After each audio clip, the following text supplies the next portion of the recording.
कहानी की शुरुआत में पति पत्नी ने देखा कि पड़ोसी जल्दबाजी में घर छोड़कर भाग रहे हैं। जब दोनों मदद के लिए आगे बढ़े तो पड़ोसी उन्हें देखकर डर गए। बाहर सड़क पर सब के सब जान बचाकर तेजी से भागने लगे। निक को कुछ समझ नहीं आया, पर उसने परिवार के साथ वहां से निकलने का फैसला किया। लेकिन रास्ते में उन्होंने देखा कि वही पड़ोसी अब बेहद तेजी से वापस लौट रहे हैं। हालात बिगड़ते देख निक का परिवार बेचैन हो उठा। ट्रैफिक में फंसने पर उन्हें पता चला कि बाहर जाने का इकलौता रास्ता सेना ने बंद कर दिया है। हेलीकॉप्टर लोगों को हटा रहे थे और रेडियो पर घर लौटने की अपील हो रही थी। तभी कुछ लोग गाड़ियां मोड़ने लगे, लेकिन निक का परिवार हैरान था। उन्हें नहीं पता था कि शहर में एक खतरनाक वायरस फैल चुका है, जिससे लोग एक बेहद ताकतवर और खूंखार ज़ॉम्बी में बदलते जा रहे हैं। जब निक इसी उलझन में था, तभी एक पत्थर उनकी कार के बोनट पर गिरा। ऊपर देखने पर चट्टान की चोटी पर धूल उड़ रही थी। तभी जोरदार आवाज के साथ दो लड़ाकू विमान अचानक ऊपर से गरजते हुए निकले और सीधे उस छोटे शहर की ओर बढ़ गए जहां वे पहले रहते थे। इसी बीच जब सब लोग कुछ समझ ही नहीं पा रहे थे, तभी विमानों ने अचानक उनके घरों पर बम गिराने शुरू कर दिए और पूरे शहर पर बमबारी कर दी। ये नजारा देखकर सभी लोग घबरा गए। अगर वे अभी अभी दी गई अपील मानकर घर लौट गए होते तो अंजाम सिर्फ उनकी मौत होती। पल भर में उस शहर के ऊपर घना धुआं उठने लगा। वहां अब कोई भी जिंदा नहीं बचा था। और भी डरावनी बात यह थी कि दोनों विमान अपना मिशन पूरा करने के बाद अचानक दिशा बदलकर उनकी ओर बढ़ रहे थे। अब सबको एहसास हुआ कि सेना का इरादा उन सबको मार डालने का है। घबराहट में वे कुछ सोच नहीं पा रहे थे और न वहां रुके रहने की हिम्मत थी, इसलिए सब घबराकर छिपने भागे। क्लेयर ने पहाड़ी पर पानी का टावर देखा। उसे एक आइडिया आया और वह परिवार के साथ पहाड़ी की ओर भागी। तभी विमान ने दोबारा बमबारी की। जहां वे खड़े थे वह जगह धधक उठी और उनकी बेटी जोए धमाके से गिर गई। सेना की बेरहमी देख वे वहां रुकने की हिम्मत न कर सके और जान बचाने के लिए पहाड़ी स्कूल की ओर भागे। वहां एक पुराना बंकर था। उन्हें नहीं पता था कि यह धमाका झेल पाएगा या नहीं, पर यही आखिरी उम्मीद थी। विमान करीब आते ही निक जंजीर तोड़कर सबसे पहले अंदर घुस गया। जैसे ही दरवाजा बंद होने वाला था, ठीक उसी आखिरी सेकंड में ऊपर से जोरदार धमाके की आवाज आई। निक की फैमिली को अभी भी पता नहीं था कि सरकार उनके साथ ऐसा क्यों कर रही है। तमाम कोशिशों के बावजूद वे समझ नहीं पाए, इसलिए उन्हें यहीं रुकना पड़ा। गनीमत थी कि बंकर में काफी एक्सपायरी खाना था, जो पूरे परिवार के लिए काफी था। इसलिए उन्होंने जंजीर से दरवाजे को अच्छी तरह बंद कर दिया और बाहर से अब कोई उम्मीद नहीं रखी। मगर जमीन के नीचे की जिंदगी बहुत मुश्किल थी। उन्हें रोज वही डिब्बा बंद खाना खाना पड़ता, जो गंदा दिखता था, और कुएं का गंदा पानी पीना पड़ता। खाली वक्त में उन्हें ताश या लुका छिपी खेलकर टाइम पास करना पड़ता था। इस सिचुएशन ने उन्हें महसूस कराया जैसे दुनिया का अंत हो गया हो। लगभग 5 महीने बीत जाने के बाद जोई का सब्र टूट गया। उसने पिता से पूछा कि उन्हें यहाँ कब तक रहना होगा। निक के पास जवाब नहीं था। वह बस दिलासा देता कि वायरस खत्म होने और सब ठीक होने पर ही वे बाहर निकल पाएंगे। पर यह इंतजार 300 दिनों से भी ज्यादा चला। जोई ने कई बार वेंटिलेशन के छेद से बाहर देखा, पर हर बार वही तबाही दिखती, जले हुए घर और सूखी टहनियां। जीवन का कहीं नामो निशान नहीं था। फिर भी जोई ने उम्मीद नहीं छोड़ी। मम्मी पापा के सोते ही वह चुपचाप सीढ़ियां चढ़कर जोर से जंजीर खींचने लगी ताकि हैच खोलकर बाहर निकल जाए। लेकिन उस समय किसी ने भी यह बिल्कुल नहीं सोचा था कि उनकी नन्ही बेटी द्वारा अनजाने में पैदा की गई वह तेज आवाज उनके लिए बहुत बड़ी और भयानक मुसीबत लाने वाली है। जैसे ही जोई बंकर का गेट खोलने लगी, तभी सही समय पर उसके मम्मी पापा वहां आ गए और जोई को रोक दिया, जिससे तीनों की जान बच गई। लेकिन जैसे ही जोई ने खाने के लिए एक टीन का डिब्बा खोला तो वह अंदर से खाली निकला। क्लेयर ने तुरंत बाकी बचे डिब्बों की जांच की। सारे डिब्बे अब पूरी तरह खाली थे। ऊपर के छेदों से साफ था कि चूहे खाना चुरा ले गए हैं। वे तीनों समझ गए कि चूहे वेंटिलेशन के जरिए अंदर बाहर जा रहे हैं। क्लेयर ने बेटी को दिलासा दिया कि पापा कल ऊपर जाकर खाना ढूंढ लाएंगे। तभी बेटी का ध्यान पीछे से आती आवाज पर गया। भूखे चूहे फिर अंदर घुस आए थे। यह देखकर निक ने तुरंत अपना चाकू निकाल लिया। ऐसा लग रहा था जैसे वह चूहे के टुकड़े टुकड़े कर देना चाहता हो। वह झुककर धीरे धीरे आगे बढ़ा। माँ बेटी दोनों ने सांस रोक ली और माहौल अचानक बेहद खतरनाक हो गया। निक ने पूरी ताकत से वार किया, लेकिन वह चूक गया। छोटा चूहा मेज पर कूदकर पागलों की तरह भागने लगा। निक ने पलटकर फिर से जोरदार वार किया, लेकिन निशाना फिर भी चूक गया। जैसे ही चूहा माँ बेटी के पैरों के पास से निकलकर बिल में घुसने वाला था, तभी अचानक क्लेयर ने बेरहमी से उस पर हमला कर दिया। निक ने पहली बार अपनी पत्नी को ऐसा करते देखा था, पर वह समझ गया कि हालात इंसान को बदल देते हैं। लेकिन अभी वे संभले भी नहीं थे कि जलने की गंध आई। क्लेयर ने देखा कि चूहा भागते समय लैंप गिरा गया था, जो अब आग पकड़ चुका था। निक उसे बुझाने बढ़ा, पर गर्म लैंप से उसका हाथ जल गया। टेम्परेचर और प्रेशर बढ़ने से लैंप फट गया और जलता तेल बिखर गया। देखते ही देखते पूरी मेज आग की चपेट में आ गई। क्लेयर ने पर्दा फाड़कर आग बुझाने की कोशिश की। वहीं निक ने कुएं से आधी बाल्टी पीने का पानी निकालकर आग पर डाल दिया। पति पत्नी दोनों ने मिलकर आखिरकार आग पर काबू पा लिया, लेकिन घना धुआं वेंटिलेशन से बाहर निकल गया। इससे उनका ठिकाना उजागर हो सकता था। इसलिए पूरा परिवार चुपचाप प्रार्थना करने लगा कि कहीं अंधेरी रात में उन राक्षस जैसे दिखने वाले झोंबियों को यह धुआं न दिखा हो। सभी ने डर के साए में पूरी रात काटी। अगली सुबह निक ने और भी डरावनी बात देखी। आईने पर धुएं की मोटी परत जम गई थी। इसका मतलब था कि धुआं बाहर निकलने के साथ साथ वेंटिलेशन के आसपास भी काली परत जमा कर गया था। ज़ॉम्बियों की नजर से बचने के लिए पति पत्नी ने बाहर सफाई का जोखिम भरा फैसला लिया। उन्होंने जंजीरें खोलकर सुना कि बाहर कोई हलचल नहीं थी। तभी दोनों ने हैच खोला। जोई बेस में अकेली रह गई। काफी देर तक दोनों वापस नहीं लौटे। जोई स्टूल पर चढ़कर पेरिस्कोप से बाहर देखने लगी। उसके माता पिता सुरंग का एंट्री गेट छुपा रहे थे। तभी दूर जंगल में एक काली परछाई दिखाई दी। जोई जोर से चिल्लाई, पर दूरी के कारण वे सुन न सके। घबराकर वह डर भूल गई और सीढ़ियां चढ़ते हुए गेट खोलकर बाहर निकल आई। लेकिन बाहर एकदम सन्नाटा था। उसके मम्मी पापा का कोई नामो निशान नहीं था।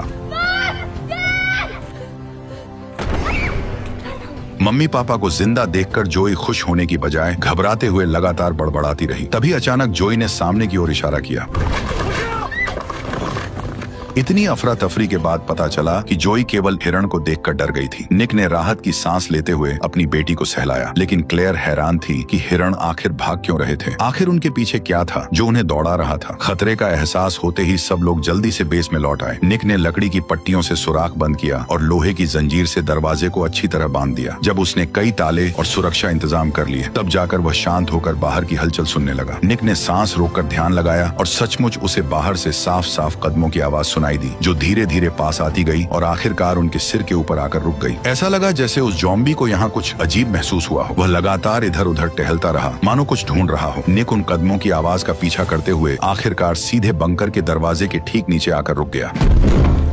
गेट के अचानक बजते ही उनके दिल में डर की लहर दौड़ गई। निक और क्लेयर प्रार्थना करने लगे कि गेट खुल न जाए। अचानक ज़ॉम्बी ने दरवाजा खींचना शुरू कर दिया। दरवाजा जंजीरों से बंधा था, लेकिन उसे रोकना नामुमकिन था। जल्द ही जंजीरें टूट गईं और दरवाजा धीरे धीरे खुलने लगा। क्लेयर ने सीढ़ियों पर चढ़कर जंजीर को थाम लिया और पूरी ताकत से उसे बंद रखने की कोशिश करने लगी। निक ने भी आखिरी पल में पानी की पाइप तोड़ दी ताकि दरवाजे को अटका सके, लेकिन जब वह ऊपर चढ़ा तब तक बहुत देर हो चुकी थी। ज़ॉम्बी ने जोर लगाकर लोहे का दरवाजा उठा दिया और उसकी सफेद चमकती आंखें पास आ गईं। निक ने लोहे की पाइप से उसके चेहरे पर जोरदार वार किया। ज़ॉम्बी को अचानक हुए इस हमले की उम्मीद नहीं थी। दर्द से वह पीछे हट गया। निक ने तुरंत लोहे की पाइप से दरवाजा अटका दिया। जब उसने कदमों की आवाज दूर जाती सुनी, तब जाकर उसने राहत की सांस ली। लेकिन वे सभी जानते थे कि इस बंकर का पता चलने के बाद और भी ज़ॉम्बी यहाँ आ जाएंगे। जल्द ही तीनों निराश होकर सीढ़ियों के पास बैठ गए, मन में थोड़ी उम्मीद लिए कि शायद वो ज़ॉम्बी हार मानकर लौट जाएंगे, लेकिन ऐसा होता नहीं दिख रहा था। करीब 20 मिनट बाद स्टोर रूम की अलमारी जोर जोर से हिलने लगी। ऊपर से भारी कदमों की अनगिनत आवाजें आने लगी और आखिरकार ज़ॉम्बियों का झुंड वहां पहुंच गया। इसके तुरंत बाद वे सभी फिर से सुरंग के एंट्री गेट पर इकट्ठा हो गए और उस मजबूत लोहे के दरवाजे पर हमला करने लगे।